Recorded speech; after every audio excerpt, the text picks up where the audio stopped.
नमस्कार दोस्तों, आपका हमारी YouTube चैनल कंपाइलेशन में स्वागत है।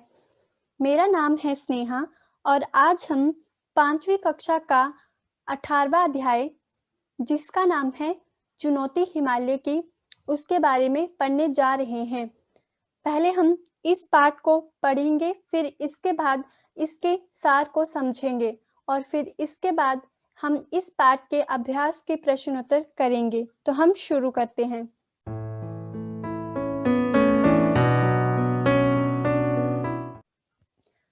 जोजिला पास से आगे चलकर जवाहरलाल मातायन पहुंचे तो वहां के नवयुवक कुली ने बताया, साहब, सामने उस बर्फ के ढके पहाड़ के पीछे अमरनाथ की गुफा है। लेकिन साहब, रास्ता बहुत टेढ़ा है। किशन ने कुली की बात काटी। बहुत चढ़ाई है और साहब दूर भी है। कितनी दूर? जवाहरलाल ने पूछा। 8 मील साहब, कुली ने जल्दी से उत्तर दिया। बस, तब तो जरूर चलेंगे। जवाहरलाल ने अपने चचेरे भाई की ओर प्रश्नसूचक दृष्टि डाली। दोनों कश्मीर घूमने निकले थे और जोजिला पास से होकर लद्दाखी इलाके की ओर चले आए थे।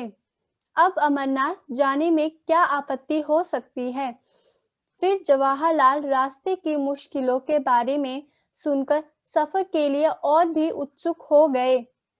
कौन कौन चलेगा हमारे साथ? जवाहरलाल ने जानना चाहा, परंतु किशन बोला, साहब, मैं चलूंगा। भेड़ें चराने मेरी बड़ी चली आएगी। अगले दिन सुबह तड़के तैयार होकर जवाहरलाल बाहर आ गए। आकाश में रात्रि की कालिमा पर प्रातः की लालिमा फैलती जा रही थी। तिब्बती पठार का दृश्य निराला था। दूर दूर तक वनस्पति रहित उजाड़ चट्टानी इलाका दिखाई दे रहा था। उदास फीके बर्फ से ढके चट्टानी पहाड़ सुबह की पहली किरणों का स्पर्श पाकर ताज की भांति चमक उठे। दूर से छोटे छोटे ग्लेशियर ऐसे लगते मानो स्वागत करने के लिए पास सरकते आ रहे हों। सर्द हवा के झोंके हड्डियों तक ठंडक पहुंचा रहे थे। जवाहर ने हथेलियां आपस में रगड़कर गर्म की और कमर में रस्सी लपेटकर चलने को तैयार हो गए। हिमालय की दुर्गम पर्वतमाला मुंह उठाए चुनौती दे रही थी। जवाहर इस चुनौती को कैसे ना स्वीकार करते। भाई किशन और कुली सभी रस्सी के साथ जुड़े थे। किशन गाडेरिया अब गाइड बन गया। बस 8 मील ही तो पार करने हैं। जोश में आकर जवाहरलाल चढ़ाई चढ़ने लगे। यूं 8 मील की दूरी कोई बहुत नहीं होती, लेकिन इन पहाड़ी रास्तों पर 8 कदम चलना दूभर हो गया। एक एक डग भरने में कठिनाई हो रही थी। रास्ता बहुत ही वीरान था। पेड़ पौधों की हरियाली के अभाव में एक अजीब खालीपन सा महसूस हो रहा था। कहीं एक फूल दिख जाता तो आंखों को ठंडक मिल जाती। दिख रही थी सिर्फ पथरीली चट्टानें और सफेद बर्फ। फिर भी इस गहरे सन्नाटे में बहुत सुकून था। एक ओर सूं सूं करती बर्फीली हवा बदन को काटती तो दूसरी ओर ताजगी और स्फूर्ति भी देती। जवाहरलाल बढ़ते जा रहे थे। ज्यों ज्यों ऊपर चढ़ते गए त्यों त्यों सांस लेने में दिक्कत होने लगी। एक कुली की नाक से खून बहने लगा। जल्दी से जवाहरलाल ने उसका उपचार किया। खुद उन्हें भी कनफट्टी की नसों में तनाव महसूस हो रहा था। लगता था जैसे दिमाग में खून चढ़ गया हो। फिर भी जवाहरलाल ने आगे बढ़ने का इरादा नहीं बदला। थोड़ी देर में बर्फ पड़ने लगी। फिसलन बढ़ गई। चलना भी कठिन हो गया। एक तरफ थकान, ऊपर से सीधी चढ़ाई। तभी सामने एक बर्फीला मैदान नजर आया। चारों ओर हिम शिखरों से घिरा एक वह मैदान देवताओं के मुकुट के समान लग रहा था। प्रकृति की कैसी मनोहर छटा थी। आंखों और मन को तरोताजा कर गई। बस एक झलक दिखाकर बर्फ के धुंधलके के ओंझल हो गई। बस दिन के 12 बजने वाले थे। सुबह 4 बजे से वे लोग लगातार चढ़ाई कर रहे थे। शायद 16,000 फीट की ऊंचाई पर होंगे इस वक्त अमरनाथ से भी ऊपर, पर अमरनाथ की गुफा का दूर दूर तक पता नहीं था। इस पर भी जवाहरलाल की चाल में ना ढीलापन था, ना बदन में सुस्ती। हिमालय की चुनौती जो दी थी, निर्गम पथ पार करने का उत्साह उनके आगे खींच रहा था। साहब, लौट चलिए, वापस कैंप में पहुंचते पहुंचते दिन ढल जाएगा, एक कुली ने कहा। लेकिन अभी तो अमरनाथ पहुंचे नहीं। जवाहरलाल को लौटने का विचार पसंद नहीं आया। वह तो दूर बर्फ के उस मैदान के पार हैं। किशन बीच में बोल पड़ा है कहकर जवाहरलाल ने थके हुए कुलियों को उत्साहित किया। सामने बर्फ का सम्राट मैदान दिखाई दे रहा था। उसके पार दूसरी ओर से नीचे उतरकर गुफा तक पहुंचा जा सकता था। जवाहरलाल फुर्ती से बढ़ते जा रहे थे। दूर से मैदान जितना सपाट दिख रहा था, असलियत में उतना ही उबड़ खाबड़ था। ताजी बर्फ ने ऊंची नीची चट्टानों को एक पतली चादर से ढककर एक समान कर दिया था। गहरी खाइयां थी, गड्ढे बर्फ से ढके हुए थे और गजब की फिसलन थी। कभी पैर फिसलता और कभी बर्फ में पैर अंदर फंसता जाता, धंसता जाता। बहुत नाप नाप कर कदम रखने पड़ रहे थे। यह तो चटाई से भी मुश्किल था, पर जवाहरलाल को मजा आ रहा था। तभी जवाहरलाल ने देखा कि सामने एक गहरी खाई मुंह फाड़े निगलने के लिए तैयार थी। अचानक उनका पैर फिसला। वे लड़खड़ा के और इसमें पहले कि संभल पाए वे खाई में गिर पड़े। साहब, गिर गए, किशन चीखा। जवाहर, भाई की पुकार वादियों की शांति भंग कर गई। वह खाई की ओर तेजी से बढ़े। रस्सी से बंधे जवाहरलाल हवा में लटक रहे थे। उफ, कैसा झटका लगा। दोनों तरफ चट्टाने ही चट्टाने नीचे गिर आई। जवाहरलाल कसकर रस्सी पकड़े थे। वही उनका एकमात्र सहारा था। जवाहर, फिर से भाई की पुकार सुनाई दी। मुंह ऊपर उठाया तो भाई और किशन के धुंधले चेहरे दिखाई दे रहे थे। हम खींच रहे हैं, रस्सी कस के पकड़ना, भाई ने हिदायत दी। जवाहरलाल जानते थे कि फिसलन के कारण यूं ऊपर खींच लेना आसान नहीं होगा। भाई, मैं चट्टान पर पैर जमा लूं, यह चिल्लाए। खाई की दीवार से उनकी आवाज टकराकर दूर दूर तक गूंज गई।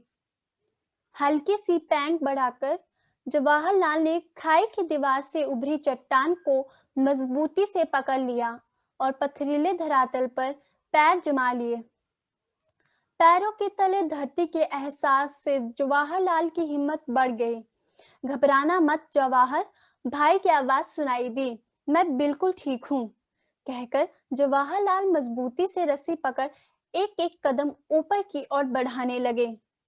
कभी पैर फिसला तो कभी कोई हल्का फुल्का पत्थर पैरों के नीचे से सरक जाता, तो वह मन ही मन काम जाता और मजबूती से रस्सी पकड़ लेते। रस्सी से हथेलियां भी जैसे कटने लगी थी, पर जवाहरलाल ने उस तरफ ध्यान नहीं दिया। कुली और किशन उन्हें खींचकर बार बार ऊपर चढ़ने में मदद कर रहे थे। धीरे धीरे सरक सरक कर किसी तरह जवाहरलाल ऊपर पहुंचे। मुड़कर ऊपर से नीचे देखा कि खाई इतनी गहरी थी कि कोई गिर जाता तो उसका पता नहीं लगता। शुक्र है भगवान का, भाई ने गहरी सांस ली। साहब, चोट तो नहीं आई? एक कुली ने पूछा।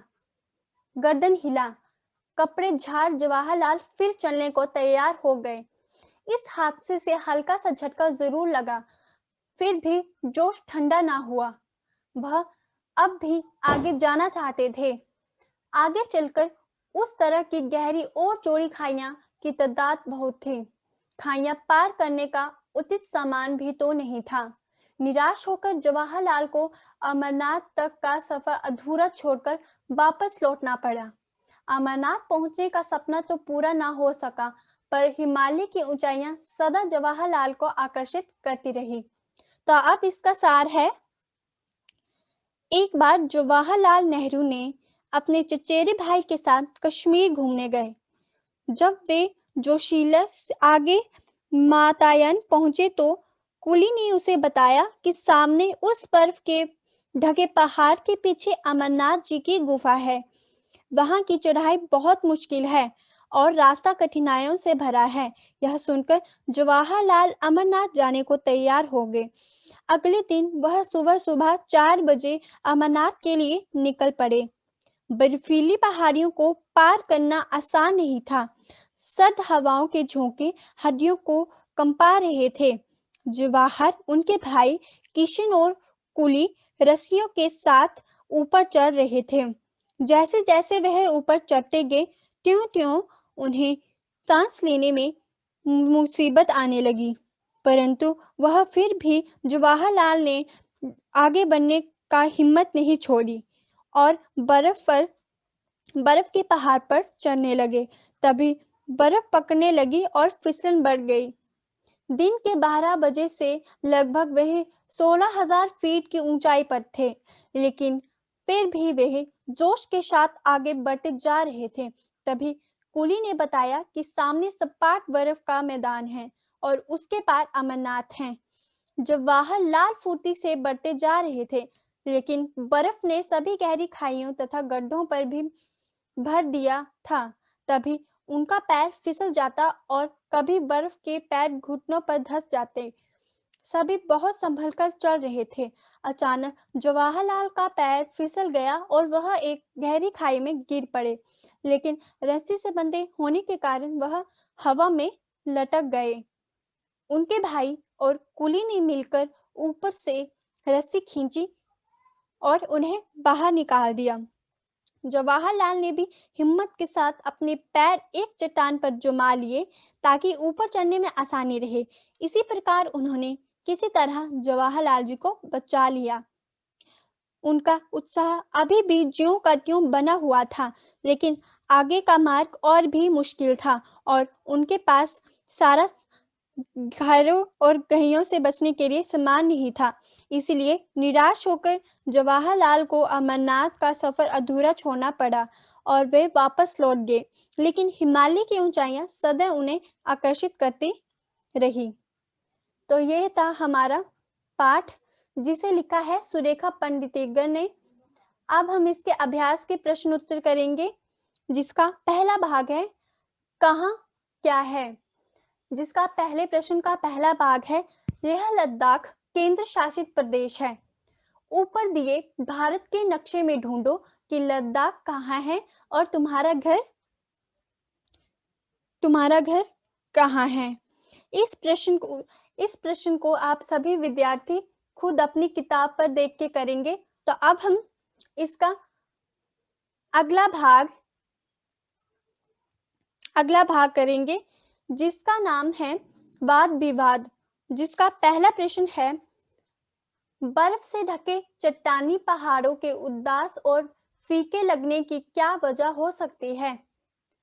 इसका उत्तर है, बर्फ से ढके चट्टानी पहाड़ इसलिए उदास और फीके लगते हैं क्योंकि यहाँ ना तो हरियाली दिखाई देती है और ना ही पशु पक्षियों का बेसरा चारों ओर फैला सन्नाटा ही उदासी का असली कारण है।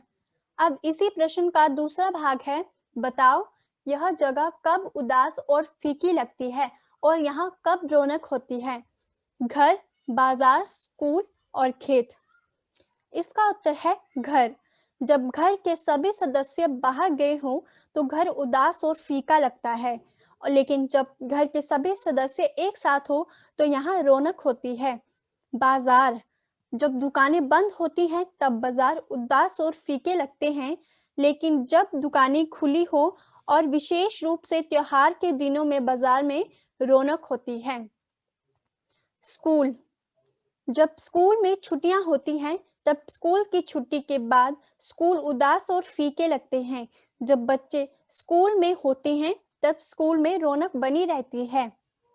खेत, जब खेतों में कोई काम नहीं करता और खेतों में फसल नहीं होती, वह उदास और फीके लगते हैं। लेकिन जब किसानों खेतों में काम कर रहे होते हैं और खेतों में फसल लहराती हैं, तब खेतों में रौनक होती है। तो अब इसका दूसरा प्रश्न है, जवाहरलाल को इस कठिन यात्रा के लिए तैयार नहीं होना चाहिए। तुम इससे सहमत हो तो भी तर्क दो, नहीं हो तो भी तर्क दो। अपने तर्कों को तुम कक्षा के सामने प्रस्तुत भी कर सकते हो। इसका उत्तर है, जवाहरलाल को इस कठिन यात्रा के लिए तैयार नहीं होना चाहिए था, क्योंकि अमरनाथ के लिए बर्फीले रास्तों से होकर जाना पड़ता था। रास्ते में बर्फ से ढके ऊंचे ऊंचे पहाड़ और गहरी घाटियां हैं, जिनको पार करने के लिए कुछ सामान की आवश्यकता होती है। परंतु जवाहरलाल के पास इन खतरनाक रास्तों पर चलने के लिए पर्याप्त सामान नहीं था। तो अब इसका अगला भाग है कोलाज। कोलाज उस तस्वीर को कहते हैं जो कई तस्वीरों को छोटे छोटे टुकड़ों में काटकर एक कागज पर चिपकाकर बनाई जाती हैं। पहला, तुम मिलकर पहाड़ों का एक कोलाज बनाओ। इसके लिए पहाड़ों से जुड़ी विभिन्न तस्वीरें इकट्ठा करो। पर्वतारोहण, चट्टान, पहाड़ों के अलग अलग नजारे, चोटी, अलग अलग किस्म के पहाड़। अब इन्हें एक बड़े से कागज पर पहाड़ों के आकार में ही चिपकाओ। यदि चाहो तो यह कोलाज तुम अपनी कक्षा की एक दीवार पर भी बना सकते हो। अब इन चित्रों पर आधारित शब्दों का एक कोलाज बनाओ। कोलाज में ऐसे शब्द हो जो इन चित्रों का वर्णन कर पा रहे हो या मानो मन में उठने वाली भावनाओं को बता रहे हो।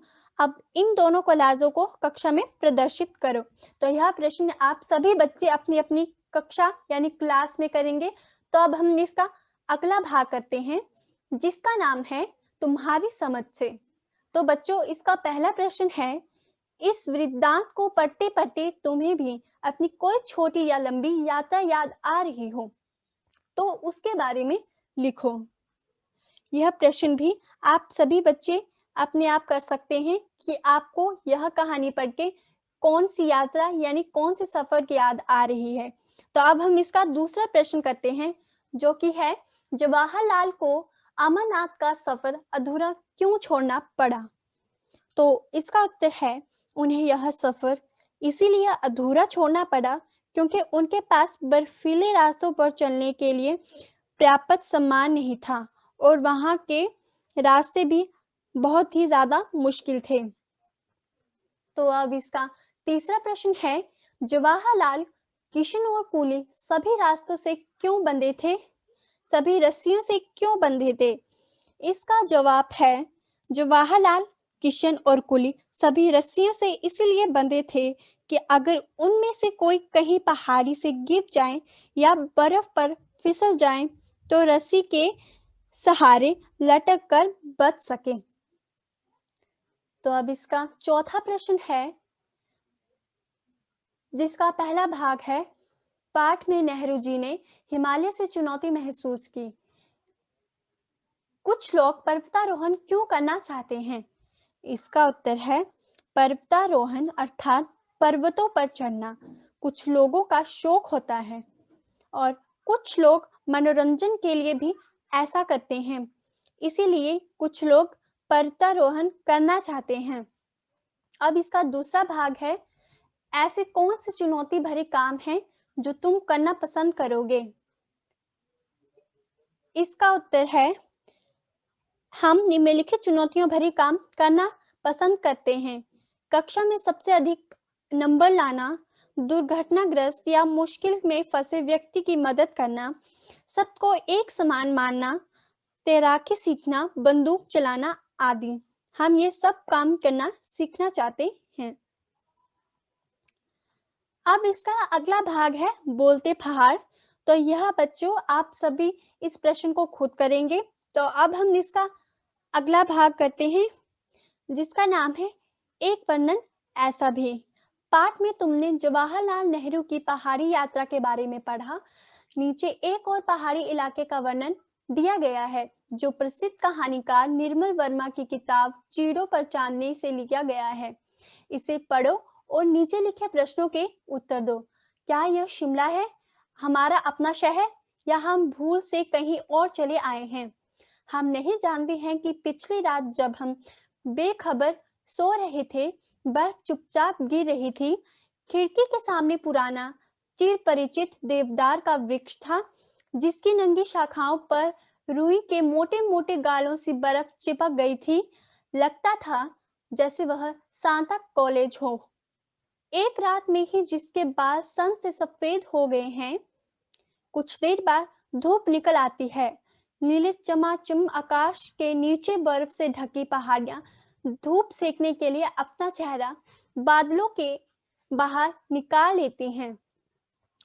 अब इसका पहला भाग है, ऊपर दिए पहाड़ के वर्णन और पाठ में दिए वर्णन में क्या अंतर है? इसका उत्तर है, ऊपर दिए गए पहाड़ के वर्णन में वृक्षों का वर्णन किया गया है, जबकि पाठ में उदास फीकी बर्फ से ढके चट्टानी पहाड़ों का वर्णन है। दूसरा भाग है, कई बार निर्जीव चीजों के लिए मनुष्य से जुड़ी क्रियाओं, विशेषण आदि का इस्तेमाल होता है। जैसे पाठ में आए दो उदाहरण उदास फीके, बर्फ से ढके चट्टानी पहाड़, या सामने एक गहरी खाई मुंह फाड़े निगलने के लिए तैयार थी। ऊपर लिखे शिमला के वर्णन में ऐसे उदाहरण ढूंढो। इसका उत्तर है, बर्फ चुपचाप गिर रही थी। चिर परिचित देवदार का वृक्ष था। नंगी शाखाओं पर रुई के मोटे मोटे गालों से बर्फ चिपक गई थी। नीले चमचमाते आकाश के नीचे बर्फ से ढकी पहाड़ियां आदि। तो ये था हमारा पाठ। तो इसका अगला भाग है, हम क्या उगाते हैं। तो अब हम इसको पढ़ने जा रहे हैं, तो ध्यान से सुनिए बच्चों। तो यह है, हम क्या उगाते हैं जब पेड़ लगाते हैं। हम पानी का जहाज उगाते हैं जो समुद्र पार करेगा। हम मस्तूल उगाते हैं जिस पर पाल बंधेगी। हम वे फटे उगाते हैं जो हवा के थप्पड़ों का सामना करेंगे। जहाज का तला, सहतीर, कोहनी। हम पानी का जहाज उगाते हैं जब पेड़ उगाते हैं। हम क्या उगाते हैं जब पेड़ लगाते हैं। हम दिलियां, पटिए और फर्श उगाते हैं। हम खिड़की, रोशनदान और दरवाजे उगाते हैं। हम छत के लड्डे, शहतीर और इसके तमाम हिस्से उगाते हैं। हम घर उगाते हैं जब पेड़ लगाते हैं। हम क्या उगाते हैं जब पेड़ लगाते हैं। ऐसी हजारों चीजें जो हम हर दिन देखते हैं।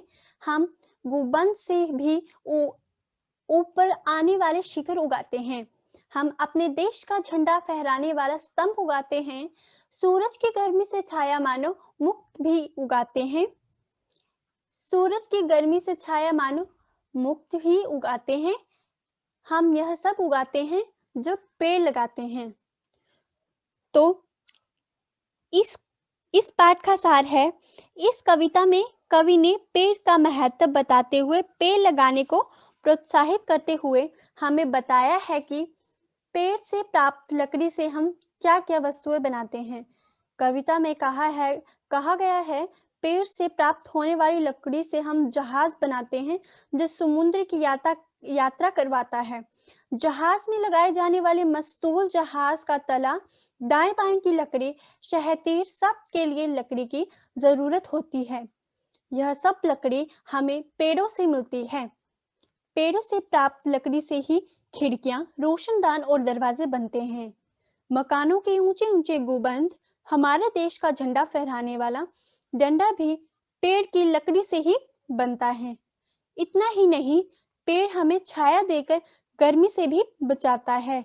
यह सब कुछ हमें प्राप्त होता है बस एक ही चीज से, जब हम पेड़ लगाते हैं।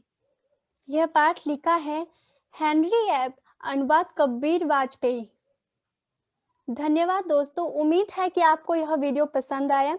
अगर आप ऐसे ही वीडियोस और चाहते हैं तो चैनल को सब्सक्राइब करें ताकि मैं आपके लिए ऐसे ही अच्छी और नई वीडियोस लाती रहूंगी। मिलते हैं मेरे अगले वीडियो में एक नई कहानी के साथ।